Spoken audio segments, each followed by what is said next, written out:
மதிய நேர செய்திகளின் இறுதியாக நாட்டின் பல்வேறு பகுதிகளில் இடம்பெற்ற செய்திகளின் தொகுப்பு அடுத்து. பொலன்னர்வு ஓனேகம பகுதியில் காட்டு யானை தாக்கி 65 வயதான பெண்ணொருவர் உயிரிழந்துள்ளார்.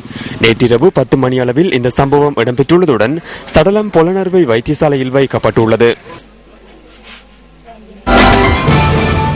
ஹபரண கந்தலாய் பிரதான வீதியில் இடம்பெற்ற வாகன விபத்து தொடர்பில் ராணுவ மேஜர் ஒருவர் கைது செய்யப்பட்டுள்ளார்.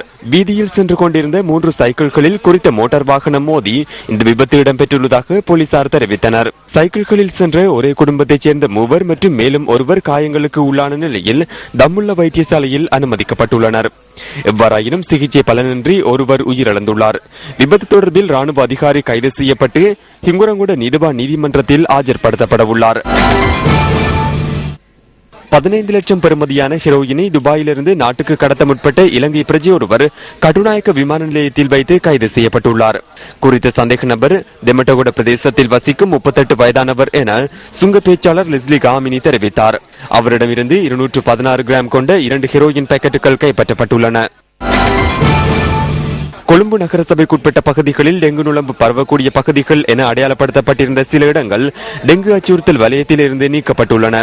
டெங்கு நுளம்பு பரவுவதை அதிகளவு கட்டுப்படுத்தியுள்ளமையே இதற்கு காரணம் என கொழும்பு நகரசபையின் தலைமை சுகாதார வைத்திய அதிகாரி ருவன் விஜயமுனி தெரிவித்தார்.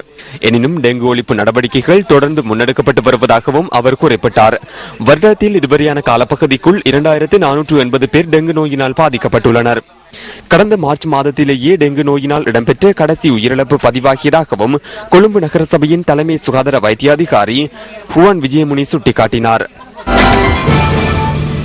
நாட்டின் மத்திய சப்ரகமுவ மேல் வடமேல் மற்றும் தெற்கு ஆகிய மாகாணங்களுக்கு இடியுடன் கூடிய மழை பெய்யலாம் என வளிமண்டலவியல் திணைக்களம் தெரிவித்துள்ளது.